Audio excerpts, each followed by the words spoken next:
Sejam muito bem-vindos a mais um podcast do programa 1 a 1 com Eduardo Santana. Hoje eu recebo aqui o Mário Polis, da M Consulting. Ele é especialista em importação e exportação. Mário, seja muito bem-vindo ao nosso programa. Obrigado pelo convite. O prazer é meu. Mário, o micro e pequeno empresário, muitas vezes ele quer exportar, ele quer começar a pegar o negócio dele, o produto, às vezes até o serviço dele, e quer começar a fazer negócio fora do Brasil, né? Principalmente quem tem produtos, quem tem peças e tudo mais. Isso é algo acessível ao empresário brasileiro? Legal. Essa é uma pergunta bastante importante, porque nós vivemos num país que ainda parece distante a realidade para o pequeno e médio empresário, até o médio mesmo, fazer um processo de importação e exportação. Normalmente as empresas grandes fazem isso por natureza, são multinacionais, têm essas relações comerciais que são naturais dentro do processo dela. E o pequeno e médio empresário às vezes acha que isso é impossível. O nosso trabalho é justamente esse. Acho que mais do que até a própria missão nossa institucional de empresa, a missão pessoal minha é tentar fazer com que as pessoas sejam mais globalizadas no nosso país. Entendi. E isso parte do princípio de tanto vender como comprar, mas muitas vezes até se conectar. E parte do pressuposto até do próprio relacionamento que a gente cria às vezes com redes sociais, estabelecer conexões lá fora, né? Mas voltando ainda à sua pergunta, o pequeno e médio empresário, sim, eles têm condições.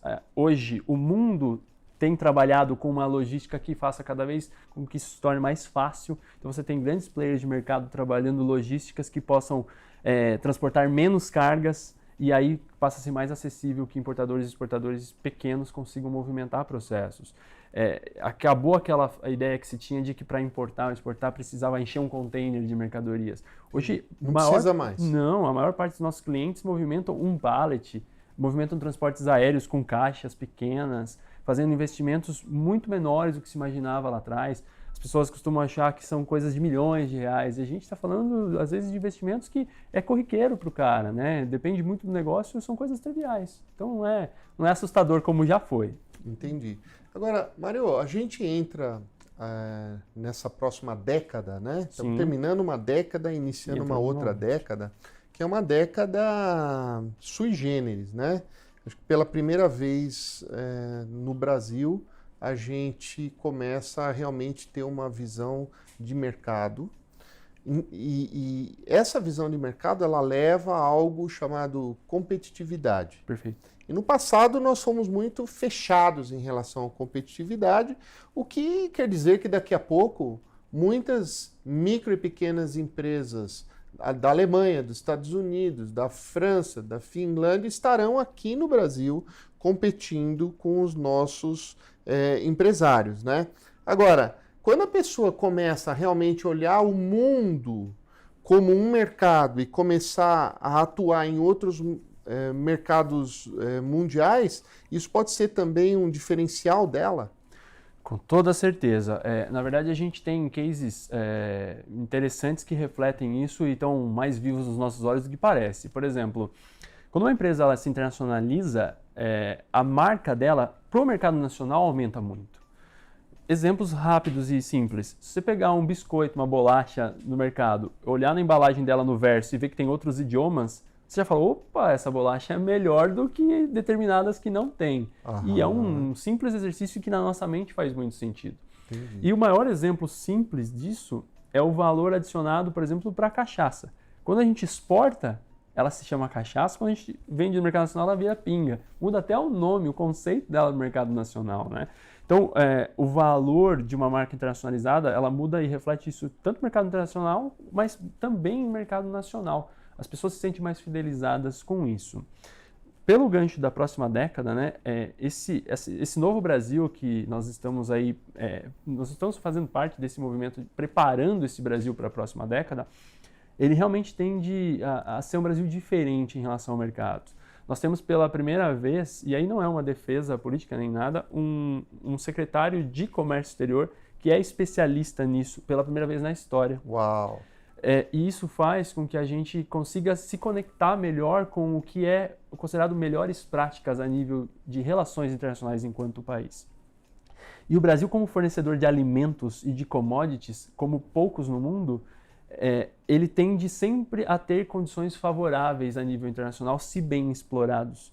Nós temos hoje países que vão crescer aí nos próximos anos e principalmente na próxima década, que vai depender de subsídio de países que forneçam alimentos. Porque eles estão ganhando competitividade, eles estão crescendo. Então, os países do sul da Ásia, aí você pode imaginar Tailândia, você pode imaginar Malásia, você pode pegar alguns outros países até Vietnã. que não são do sul, como Índia, Paquistão, Vietnã. Você tem pelo menos 10 países ali que são hoje investidos pela China para crescerem, se tornarem futuros mercados para o semi-manufaturado e manufaturado chinês, mas que vão precisar comer melhor, vão precisar se alimentar melhor, e aí parte do pressuposto que nós vamos ter que ter uma indústria cada vez mais forte aqui nesse sentido. Então vamos lá, imagino que eu sou um microempresário no Brasil, tenho lá meu produto, é uma pequena indústria, ou tenho uma distribuição de alguma coisa aqui, enfim, e eu quero exportar. Como é que é a jornada? Perfeito.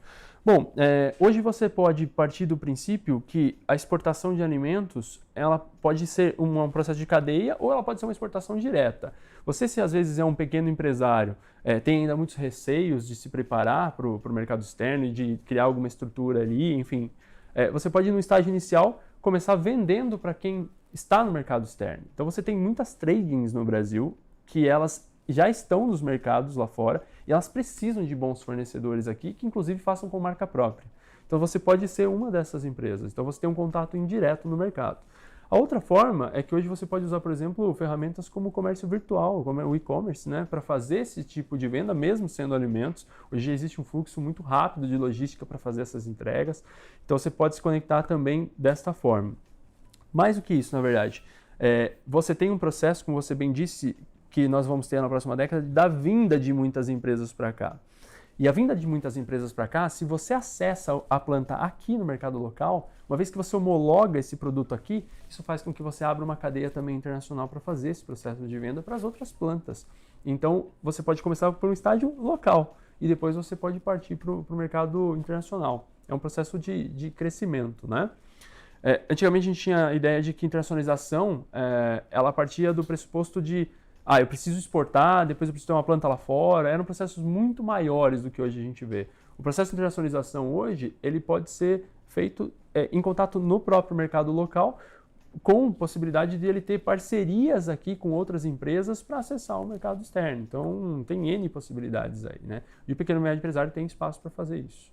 Agora, uma das coisas que, pelo menos, fica na cabeça, né, de quem é micro, pequeno empresário é assim, eu não vou mexer com exportação não, porque é muito burocrático, é muito complicado. Realmente né? Mas tem solução isso aí? Tem. Na verdade, o processo de exportação, recentemente ele foi mapeado até pela Organização Mundial do Comércio, em cada um dos países. Então tem um estudo produzido aí pelo Fórum Econômico para o OMC chamado Doing Business, e ele dá essas dinâmicas do que é mais difícil nos processos. Na exportação, a maior barreira não é o trâmite documental, parece que é. O trâmite documental, isso que é burocrático, burocracia, ele é mais efetivo na importação. Na importação ele é maior. Na exportação, a principal barreira ainda das empresas é o aspecto cultural. Se envolve idioma, a dificuldade, o medo e o receio de conectar com um país e um mercado lá fora e tal. Tanto que o processo de exportação, na verdade, ele é super fácil, super facilitado em termos documentais hoje. Existe um incentivo do governo justamente para começar que as empresas brasileiras, mesmo micro e pequenas empresas, comecem a exportar. Sim, sim. Hoje você, por exemplo, exportando, poucas pessoas sabem que a exportação ela é incentivada nos impostos. Os tributos são zerados no processo de exportação. É mesmo? Você não paga imposto? Você não paga imposto. E hoje seu produto é mais competitivo para vender externamente, até pelo dólar que nós temos hoje, do que localmente. Uau! Mais do que isso, você consegue acessar insumos dentro do seu processo, uma embalagem de um produto, um composto químico que você utiliza no processo produtivo, também isento de imposto, porque você vai exportar. Então você tem toda uma cadeia desonerada em termos tributários para você ser competitivo a nível exportação. Na importação, que ainda é burocrático o processo, nós estamos passando por uma transformação completa. Os processos estão ficando cada vez mais digitais, com menos impressão, menos documentos, menos órgãos participando. Nós agora o Brasil entrou nas melhores práticas de comércio internacional, que são janelas únicas, em que todos os participantes conversam numa única plataforma dos agentes públicos, né? Então, mesmo a importação, ela está deixando de ser burocrática. Ela está ficando cada vez mais clara, mais simples, para que o processo seja mais dinâmico. Porque sem isso também nós não conseguimos participar enquanto economia dos principais mercados internacionais. Nós temos que participar disso. Para isso a gente precisa melhorar o ambiente. Na exportação, o ambiente é favorável, com certeza. As indústrias é que têm que se motivar realmente aí a exportar e a ter esse interesse, esse engajamento. Entendi. Então vamos lá, deixa eu pegar um modelo aqui, ou uma ideia, né? E ver se faz sentido ou não. Aliás, você que tem muita experiência nessa área, se você quiser compartilhar alguns cases, algumas coisas, eu acho que vai ser legal. Mas vamos supor que eu ache que eu tenho um produto que possa ser interessante para vender, sei lá, na Itália, né? Vamos supor que eu tenho um produto aqui, o que eu tenho que fazer? Certo. Bom, o primeiro exercício que eu sempre recomendo para as empresas é entender e confirmar essa demanda no mercado. Acho que isso é o primeiro start. Eu fiz de propósito, né, esse ache. Porque tem como eu confirmar se eu tenho demanda ou não? Exatamente. Tem como confirmar sim. E hoje você, por conta da própria internet, você tem mais recursos e mais facilidade. Eu, por exemplo, me conecto com os mercados lá fora através de parceiros locais. Porque tem nada melhor do que um parceiro local para ser esses olhos de confirmação da informação, né? Nós, no BNI, por exemplo, temos uma plataforma que é o BNI Connect, e se eu preciso de alguma informação num país em que eu ainda não tenho um parceiro lá, eu me conecto com ele através da plataforma, seleciono aquele parceiro que eu preciso naquele momento, para que ele me dê informações, seja através de um relatório oficial, ou às vezes até de um relatório empírico. O cara ir para um mercado lá fora e olhar o que tem na gôndola, né? Olha, tem esses salgados sendo vendidos aqui, ou não tem pão de queijo aqui? Opa, será que pode ser interessante? Então, essas confirmações pode ser mais simples até do que parece. Às vezes é um exercício empírico, nada tão formal, tem uma confirmação muito bacana. Você tem N formas de fazer isso. E o BNI Connect possibilita hoje para o meu negócio que a gente consiga ter parceiros em lugares distintos. Malta, que é uma ilha pequena, nós tivemos um caso recente que eu precisei fazer essa consulta. Nós nunca desenvolvemos nada lá e nós precisamos nos conectar. Eu falei com uma empresa de contabilidade para entender aspectos tributários, ver se era competitivo ou não, que custo teria chegando lá e tudo mais. Eu acho que isso é uma coisa interessante. Você utiliza o BNI Connect, que é uma plataforma online de quem é membro do BNI, né, da organização Sim. BNI, para fazer negócios internacionais, ou ajudar os seus clientes a fazer negócios internacionais também. Com certeza. Na verdade, se você puxar o meu histórico de 1 a 1 relacionados aí pelo menos nos últimos 12 meses, acho que fatalmente eu sou um dos caras no mundo que mais fizeram 1 a 1 internacional nesses últimos 12 meses, porque o BNI, a partir de janeiro, ele deixou a gente registrar os 1 a 1 internacionais. Uau. A gente não tinha isso, e acho que até o sistema, a organização percebeu a valia de também caracterizar isso nas estatísticas que a gente tem a nível nacional, né? Então, esse caso de Malta, né? Nós tínhamos que entender o aspecto tributário naquele país para fazer o processo reverso de custo. Quanto é o tributo lá, para que a gente fizesse o cálculo de inverso, né? Então, se tem que chegar lá por esse preço, qual é a logística disso? Então, o meu produto tem que sair daqui da minha fábrica Brasil, portanto, né? A gente fez todo esse processo. Mas eu tenho feito... Você ajuda os seus clientes a fazer todo esse estudo estratégico. Sim. Isso é interessante. Para quem está querendo e não tem experiência ainda, fantástico esse é outro processo de validação, né? A gente confirma a questão numérica, porque uma coisa é a gente confirmar se o produto tem demanda naquele mercado, outra coisa é confirmar se os custos fecham nessa operação, né? Certo. Às vezes nós estamos muito longe de um país, competimos com China, então a gente tem que ter uma análise também de preço. Mas tem demandas, às vezes mais simples até do que parece. Nós tivemos um caso recentemente aí, usando o BNI Connect, muito interessante, que nós temos um cliente que ele vai exportar para a Argentina e o potencial cliente dele mencionou que estava fora do preço o produto dele. E aí nós fizemos esse exercício de mapear o custo todo. E aí eu busquei no BNI Connect contabilidade argentina, fiz o filtro, mapeei 8 empresas, conversei com 8 contabilidades lá da Argentina para entender a tributação daquele produto e com base na informação deles, nós mapeamos e entendemos que nós não estávamos fora. O cara, na verdade, não sabia o cálculo correto do tributo lá localmente. E você teve que ensinar. Nós tivemos que fazer. Aí eu lancei uma referência. Claro. Busque este contador que nós falamos aí na Argentina, é da minha confiança e tal. Resumo da história, Eduardo. A nível internacional hoje, pelo Connect, a gente criou uma possibilidade hoje de se conectar com qualquer país onde tem a BNI hoje, a gente tem um parceiro. Mesmo que eu ainda não tenha estabelecido, eu estabeleço isso em uma semana. Porque eu filtro contato pelo WhatsApp, pelo e-mail, pelo telefone, e o fato dele ser um membro já me dá a credibilidade que eu preciso para iniciar um relacionamento, né? Então isso é, para mim, formidável. Eu não tenho mais barreiras, né?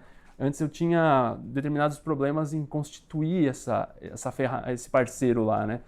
Se eu falasse de Malta antes do BNI, eu teria que buscar o Google, talvez, acreditar que o cara era um potencial parceiro bom. Agora não, agora eu já tenho um pré-filtro a partir do Connect, né? E aí tem até uma questão de rastreabilidade, né? Porque dentro do BNI, por ser uma organização única, internacional, com 2 ou 3 telefonemas, você sabe quem é a pessoa, como é que ela está, como ela tem ajudado, como é que ela está no semáforo dela lá, né?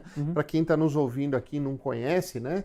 O BNI Connect é uma plataforma que é uma mídia social, mas é também uma plataforma onde você acessa os mais de 260 mil empresários do mundo inteiro que fazem parte dessa organização. E ao participar do BNI, você tem acesso a essa plataforma internacional de negócios. Então, é algo extraordinário, né? Mas, Mário, vamos falar um pouquinho sobre importação. A gente está falando de exportação e é relevante, eu acho que é fantástico.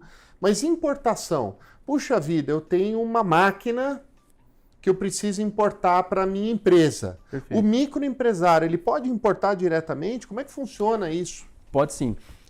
O microempreendedor, enfim, o microempresário, o pequeno empresário, ele tem muito medo da importação por um histórico que nós temos desse tipo de processo, não saber se o que ele vai comprar vai chegar efetivamente dentro daquilo que ele imagina, não saber que custo chega, aí ele vê o dólar subindo, ele fala, nossa, se eu pagar aqui agora, quanto que esse dólar vai estar em determinado momento quando esse produto chegar, né? Enfim, tem um monte de dúvidas que assombram aí. A gente mapeou recentemente isso e nós entendemos que tem pelo menos 30 questões na cabeça do empresário antes dele importar. E aí nós criamos um checklist para responder essas 30 para ele ao longo do nosso primeiro café ou segundo café aí, né? Então, nós hoje temos estrutura, e aí outras empresas também têm essa estrutura, não necessariamente só a minha.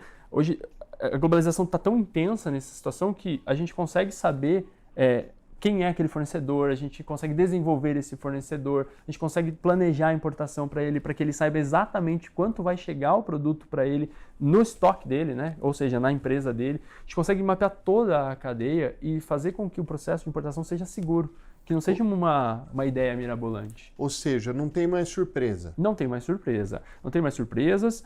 E hoje o empresário ele tem em tempo real um rastreio de toda a operação, um fluxo de informação muito alto.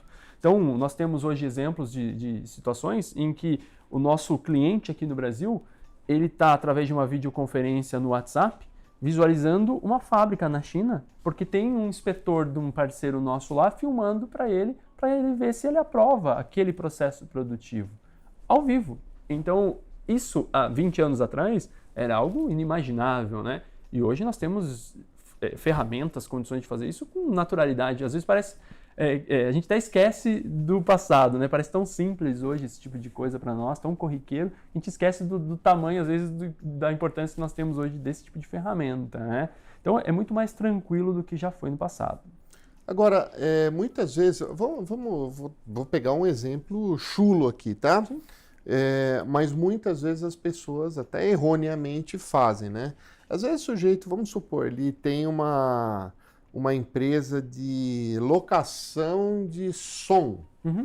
E ele tem um determinado equipamento lá fora que é importante para ele, um equipamento que não é produzido no Brasil, enfim, ele precisa para trabalhar e tal. E muitas vezes essa pessoa ela viaja até o país, ela compra lá esse negócio, põe embaixo do braço e corre o risco de, ao passar pela alfândega, né, ser autuado, ser apreendido, etc. e tal. E outra coisa, vai ter o equipamento aqui irregular, né? É possível para um microempresário que faça, por exemplo, locação de som, ele comprar diretamente e tudo mais, mesmo que seja uma peça? Sim, é possível, dependendo do mercado fornecedor, então ainda a China, por exemplo, né? Hoje na China você consegue comprar das fábricas e consegue comprar de distribuidores das fábricas, que são as tradings chinesas. As tradings conseguem vender em quantidades pequenas, às vezes uma peça mesmo. O fabricante não necessariamente, às vezes ele vai ter uma quantidade maior. Mas você comprando direto, às vezes da própria trading e fazendo esses processos, mesmo que uma peça, às vezes já justifica. Porque você tem empresas logísticas hoje tão fortes, tão preparadas, DHL, FedEx, empresas globais, que elas conseguem fazer isso num custo competitivo para o empresário. A maior parte dos nossos clientes hoje, Eduardo, eles não importam um container de mercadoria, eles importam um pallet, eles importam entre 20 e 30 mil reais de investimento, o que às vezes para uma empresa de pequeno porte não é nada. Sim. Então ela consegue fazer às vezes estoques não tão grandes, porque ela tem mais facilidade de importar menos volume, investindo o necessário para ela, então não gera um estoque de um ano de produto, porque ela tem que comprar um container. Ela faz uma importação de um pallet, e isso para ela, no fluxo de caixa dela, vai dando uma condição muito interessante. Às vezes é um componente que ele vai usar num produto daqui, alguma coisa assim. Vem aéreo, em 7 dias está para ele, na porta dele, entregue por uma transportadora que faz porta a porta, que nós chamamos, né? E não tem mais restrição global, porque não é mais necessariamente só de China que a gente está falando. Hoje muitos produtos estão em outros países, né? Você tem hoje, principalmente na Ásia, produtos feitos hoje em Tailândia, Vietnã, em Paquistão, em Índia. E todos esses países também possibilitam a mesma estratégia, a mesma logística. Então, não é só na China. Tem em vários mercados essa possibilidade de fazer esse tipo de negócio. O maior volume nosso hoje de clientes são micro e pequenos empresários que fazem esses processos pequenos. Entendi. Bom, então, realmente vale a pena pensar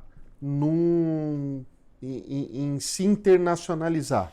Vale sim, vale a pena, porque hoje, além do valor da marca se tornar maior quando você tem um processo de internacionalização, você hoje tem mais facilidade de fazer esse tipo de negócio do que você tinha no passado. Eu costumo dizer que se a empresa não pensar ainda em internacionalização, o concorrente dela vai pensar, porque isso está cada vez mais acessível. Acho que essa é uma deixa importante, né? Sim. Quem não está pensando em se internacionalizar, será que você combinou com a concorrência? Pois é. E boa parte das empresas que hoje nos procuram é porque às vezes o concorrente já está nesse processo. Entendi. Só que às vezes já é um pouco tarde, né? Mas enfim, e o mais importante, eu acho, Eduardo, antes de falar da empresa que ela vai se internacionalizar efetivamente, é porque todo trabalho nosso parte do pressuposto de fazer uma análise antes. Então ninguém vai se aventurar no processo, seja exportando ou importando. Nós vamos avaliar se isso é viável para ela, para que aí sim ela faça esse tipo de processo. Tem empresa que não está preparada, seja para exportar ou importar, às vezes financeiramente, às vezes na sua organização de trabalho. Por exemplo, nós temos empresas no Brasil que já estão sufocadas em nível de produção. Então, se ela vai exportar, ela não vai conseguir honrar esse tipo de venda também no mercado externo. Então, ela não é um momento para ela, é melhor ela se reorganizar para depois fazer. E nós avaliamos isso antes, para que ela entre certinho, com o pé direito. Então vamos lá, hoje aqui é o dia, olha que legal, pessoal, a gente tem um especialista aqui em importação e exportação para tirar uma série de dúvidas, né? De repente eu estou fazendo o seu papel aqui, ele está perguntando aqui para o Mário Polis, né, da M, Importação e Exportação, aquelas dúvidas que talvez você tenha aí na cabeça. Lá vai mais uma. Mário, é possível importar, por exemplo, uma máquina usada? Boa pergunta. Essa é uma pergunta muito normal na indústria brasileira. A máquina usada, ela é permitida, mas ela tem algumas ressalvas. Ok. Um dos únicos itens, inclusive, que você pode importar usado são máquinas. Só pode ser importado máquina usada no Brasil se não houver uma indústria que produza aquele mesmo equipamento novo. Então você tem um equipamento que, por exemplo, uma indústria metalúrgica não o faz aqui nas mesmas condições de eficiência, de produção por hora, enfim, nas condições de capacidade dela, ela sim, usada, pode ser importada mediante uma prévia autorização. Então não é só vamos fazer importação, você tem um processo administrativo para fazer. Então tem que fazer um pedido antes, Isso. Né? Porque realmente muita gente fala assim, puxa, uma máquina lá de fora que usada aqui ainda seria um diferencial competitivo. Sim. Então tem que fazer um estudo, né? Aí no Isso. caso a M pode ajudar nisso Nós aí. ajudamos nisso também. Nós fazemos esse processo para que a empresa que vai fazer a importação desse equipamento usado possa fazer isso, né? Então tem um processo administrativo para fazer. E é um negócio que normalmente é bom para as indústrias brasileiras, porque às vezes você tem plantas sendo desativadas no mercado lá fora, por estratégia da própria multinacional, por exemplo, e o equipamento é barato. E a importação, isso é importante também destacar, Eduardo, a importação de material usado que não tem a similar nacional, o imposto de importação é 0%. Uau! Uhum. Por quê? Porque há um incentivo também do governo de que as empresas brasileiras estejam cada vez mais industrializadas. E mais competitivo. Para serem mais competitivas. Que legal. Olha que interessante. Sim. Muito bom. Bom, entre aquelas perguntas que você mapeou, né, que são as 20 perguntas que são as maiores dúvidas para quem quer importar ou quem quer exportar, que outras coisas que passa na cabeça das pessoas? Acho que uma das principais, logo de cara, assim, as que mais, falando das mais altas no ranking, né, que sempre aparecem na dúvida da cabeça do empresário é se ele precisa investir capital próprio e que capital seria esse, a partir de que capital vale a pena importar, né? Existe linha específica de financiamento da importação com juros competitivos. Óbvio que isso tem que estar dentro do planejamento do custo para ver se ainda assim faz sentido fazer o processo, mas existem créditos específicos para isso que possibilitam que o cara não use capital próprio. A melhor das hipóteses seria que ele usasse sim o seu capital, e a gente tem até uma conta que nós fazemos com o cliente de avaliar se vale a pena o investimento, ele se descapitalizar para fazer o processo de importação, em vertente dele usar isso para outros recursos, a gente também olha isso. E a pergunta a partir de quanto é viável importar, é uma pergunta muito aberta. A cada tipo de produto você tem aí variáveis que condicionam a fazer importações a partir de determinados valores. Mas hoje, a grosso modo dizendo, nós temos clientes que importam a partir de R$15 mil por um processo de importação já com todas as despesas, produto, imposto, nosso custo de ajudar o cliente. Com R$15 mil ele está fazendo importações aí. Então, dependendo do produto, é mais viável às vezes e menor o investimento do que parece. Uau, muito legal. Muito legal. Ô, Mário, eu queria voltar um pouquinho na questão da exportação, né? Então, assim, falamos bastante da importação. Acho que essa questão de se tornar competitivo é muito legal. Pode comprar um maquinário lá fora para trazer para cá, de repente até usado, você falou que é possível fazer isso. Perfeito. Né? Com algumas condições, evidentemente. Agora, exportar, né? Exportar, você disse que há um grande incentivo, inclusive é possível, não é imposto para se exportar, toda a cadeia, inclusive de matéria-prima, ela cai para imposto isenta, né? zero, né? Isenta a questão de impostos, né? Agora sim,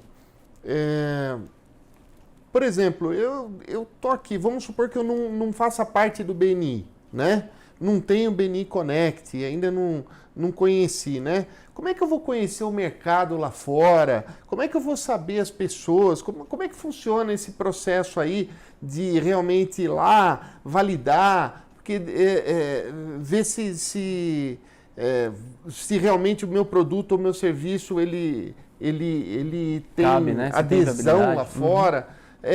Como é que faz isso aí?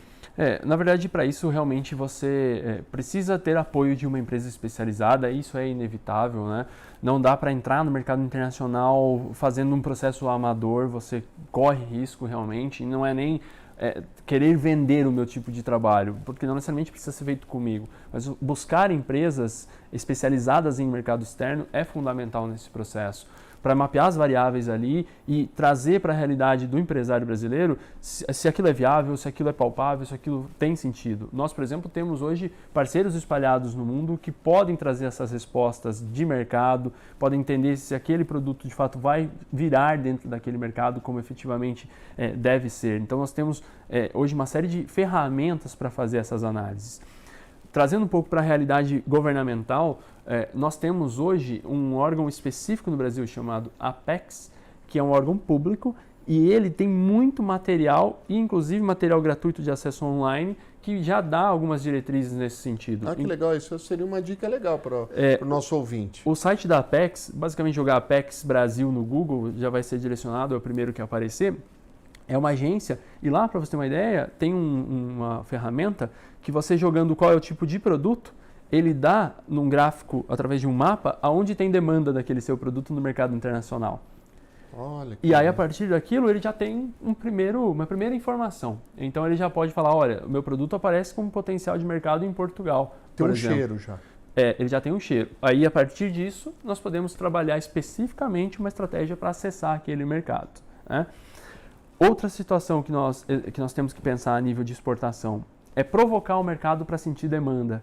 Como nós fazemos isso hoje? O pessoal de marketing digital me ama, porque hoje uma forma muito simples de você entender se tem mercado lá fora é você pegar uma campanha digital e fazer a geolocalização dela para o mercado-alvo. Então vamos lá, a gente colocou no site da Apex, viu que Portugal é um potencial para o meu produto, né? É o produto que eu fabrico. Uma vez que entendeu isso, se você pedir para a sua empresa de marketing digital fazer uma campanha visual com uma foto bonita do seu produto e mandar para Lisboa e Porto, por exemplo, falando assim, estamos chegando em Lisboa e Porto, o nível de repercussão em curtidas, comentários, compartilhamentos já vai te dizer se você tem ou não potencial de mercado lá. Uma estratégia simples, você vai gastar pouquíssimo para fazer isso. E já com a empresa de marketing digital fazendo profissionalmente, uma imagem bonita, você já vai causar um impacto interessante e mapear o mercado de uma maneira super simples. Claro, então, e aí você tem já prospects reais, né? E às vezes vem até potenciais clientes distribuidores que identificam que há uma procura daquele produto e aí te contatam. Eu quero ser seu representante aqui. Olha aí, agora então você tocou num outro assunto interessante. Como distribuir lá dentro? Porque o meu negócio é produzir aqui. Como é que eu vou distribuir lá fora? E aí? Sim. Aí você tem N possibilidades também que variam de acordo com o produto. Você tem dentro dessas cadeias a possibilidade de ter um distribuidor lá fora, um representante pessoa física que vai vender para você em um cliente final. Você tem a possibilidade de fazer envios pequenos aqui por correio internacional e aí aquilo chega direto até na casa do seu consumidor final, dependendo do produto que você faz. Eu falo muito isso para quem faz artesanato. Artesanato, inclusive, típico brasileiro. Alguma coisa que seja relacionada à Amazônia, alguma coisa característica, né? O cara pode vender direto pro consumidor final lá fora. Então, às vezes, ele não precisa nem ter intermediário dentro desse processo. O cara pede numa plataforma virtual, um e-commerce, que converse internacionalmente e aceite pagamento internacional, e eles pedem daqui, chegando pro cliente final dele lá fora. Sensacional. Mário, estamos indo já para a parte final aqui do nosso podcast. Eu queria pedir para você compartilhar alguns cases. Né? Se você puder falar o nome da empresa, cita que é legal, mas se você achar que não é legal divulgar o nome da empresa, conta o case, né? Legal. Algumas coisas de empresas, pequenas, médias empresas do Brasil, para onde que eles estão exportando, o que é possível fazer para abrir a nossa cabeça mesmo. Claro, legal. É uma pergunta interessante. Na verdade, nós temos hoje nos nossos contratos de prestação de serviços confidencialidade. Porque como a gente lida com informação muito estratégica da empresa, o concorrente vem nos procurar muitas vezes. Então nós temos que reservar isso para os clientes, mas contar o case eu posso sem muitos detalhes. Então, nós temos um caso de até entrando numa outra linha que é interessante, né? A gente acabou não pontuando, são prestadores de serviço, porque serviço também é exportável. Perfeito. Inclusive, no meu ponto de vista, serviço é até mais competitivo até do que indústria para exportação no Brasil. Por quê? O que impede, às vezes, uma empresa de exportar é o famoso custo Brasil. É pôr numa caixinha, chamar um transportador que é rodoviária para mandar para o porto ou para o aeroporto. E o serviço a gente manda por e-mail, a gente disponibiliza um link para download, ele foge um pouco do cenário do custo Brasil. Então a gente é mais até competitivo às vezes no serviço. Então eu posso exportar serviço. Com certeza. E eu também tenho isenção de imposto? A mesma ideia de isenção tributária. Então pensou em exportação, você tem isenção. Olha a dica aí, pessoal. Né? E aí compartilhando, né? Nós temos um cliente que ele é desenhista de linhas de calçados. Ele é um ex-funcionário de uma grande indústria calçadista no Brasil. Ele saiu dessa empresa, ainda vende o próprio serviço para essa empresa. E ele esteve a passeio na Índia, visitando com a esposa alguns lugares. E ele chegou até nós, Eduardo, porque ele fez um negócio visitando uma feira alternativamente, vendeu, entregou, enviou o desenho por e-mail para o cliente lá fora, na Índia. E o cara queria pagar ele não sabia como receber isso. Uau. Porque você tem um trâmite documental disso, alguns cumprimentos legais em relação à Receita Federal, Banco Central e tal. Nós ajudamos ele a formalizar esse negócio, a tornar um negócio formal, com todas as isenções devidas, para que ele recebesse isso lá de fora. Então, isso é um case bem interessante, por quê? Porque, às vezes, como é serviço, o cara não tem dinâmica, não imagina que se tem documentos e coisas a cumprir. Ele acha que uma hora ele vai receber por uma transferência bancária, mas não é necessariamente assim. Então, nós ajudamos esse cara e hoje ele vende para outros mercados externos um serviço de desenho de uma linha de calçados. Então, o pessoal que é designer tem grandes possibilidades. Ó, que legal. E acho que isso é uma outra coisa interessante para explorar. Vai lembrando seus cases aí, que é rico, né? Sim. Mas vamos lá. Pode vender um desenho, pode ser vendido um projeto, pode ser vendido uma ideia. Nós já temos mapeados alguns segmentos que são muito competitivos a nível internacional e eu posso citá-los aqui. Pois não. Publicidade e propaganda, o Brasil é muito competitivo e reconhecido lá fora pela capacidade de criatividade. A linha de criação de software e apps, nós somos extremamente competitivos.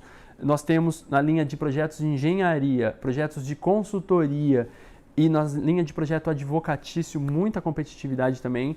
Uau. E olha que interessante, fazendo link com aquela sua fala lá atrás, empresas que vão vir para o Brasil. Uma empresa que vai vir para o Brasil, ela precisa entender o mercado local. As empresas de contabilidade, advocacia, consultoria que se prepararem e tendo, por exemplo, uma página em inglês do seu site, que possam suprir essas informações dessas empresas que vão vir para o Brasil, dizendo como é o ambiente, ela está vendendo um serviço para uma empresa estrangeira. Então isso é uma exportação de serviços. Então imagina você se moldar para receber empresas do setor que você é especialista aqui no Brasil na área de consultoria. Sou especialista no ramo farmacêutico. Prepara um material bacana para receber empresas de fora que queiram saber mais sobre esse mercado, né? E você exporta seu serviço de consultoria para lá. Então você tem uma série de possibilidades aí para pequeno e médio empresário de serviços também. Show de bola. Vamos voltar para os cases. Legal. Conta outro case aqui, outra coisa que foi legal aí, que passou na sua... Nós temos hoje, na linha exportação, alguns clientes que exportam tecido, principalmente tecidos diferenciados aqui para a América do Sul, aqueles que não concorrem com a Ásia, porque ainda a Ásia predomina no tecido em relação a custo, mas tecidos diferenciados, nós temos algumas situações aí na linha jeans, na linha de tecidos especiais que nós aqui no Brasil conseguimos produzir e vendemos para os nossos irmãos vizinhos aqui, por até sermos no Mercosul, termos alguns incentivos que nos diferenciam, né? Então nós temos cases, né, nessa linha. Nós temos cases de produtos alimentícios que são derivados de insumos naturalmente brasileiros, frutas tropicais, coisas que só a gente tem aqui no Brasil. E nós temos alguns clientes pequenos que fazem vendas direto para o consumidor final, que eles enviam o seu artesanato para fora do Brasil, que eles enviam uma camisa especial confeccionada à mão, que tem um valor um pouco diferenciado e não concorre necessariamente com uma linha fabril, né? Então na linha de exportação nós temos bastante coisa relacionada a isso. Uma pintura, por exemplo, o cara é um pintor, um artista, ele pode exportar um quadro? Nós temos vários brasileiros luthiers, que são artistas do violão, de fabricar os seus instrumentos ali, que exportam. Então um cara que hoje ele é artista, desde um pintor até um cara que faz uma obra de arte, ele sim tem competitividade de fazer sua venda, tá? Na linha importação, nós temos cases dos mais diversos. Nós temos empresas que importam insumos, que são dedicados à própria produção industrial. Nós temos partes e peças, por exemplo, de trator, de motocicleta, de bicicleta. Nós temos insumos para a indústria têxtil, que é onde nós estamos próximos aqui na nossa região. Nós temos clientes nossos ali na região de Minha de Piracicaba, que são produtos voltados para o mercado agropecuário, que é um mercado muito forte ali. Então nós temos um leque bem grande, bem vasto, né? Eu digo assim, se você hoje tem um produto na sua mão, na sua gôndola, que você vende esse produto, e parte dele, peças dele, ou ele inteiro, na sua etiqueta está lá, made in China, por exemplo, né? China ou outro país, e você não importa ele ainda, você está perdendo tempo de analisar se você pode fazer importação direta. Entendi. Então, na importação, isso é um identificador muito fácil de se mapear. Mário Polis, muito obrigado pela sua presença, pelo esclarecimento. Eu acho que foi de grande valor aqui para as pessoas começarem a pensar em exportar o micro e pequeno empresário, o profissional liberal, o artista brasileiro, poder olhar o globo como um grande mercado consumidor. Legal, eu que agradeço a oportunidade, é sempre um prazer. Obrigado. É isso aí, nós agradecemos a você que nos acompanhou até agora nesse podcast. Espero que você tenha gostado e até o próximo podcast aqui do 1 a 1 com Eduardo Santana.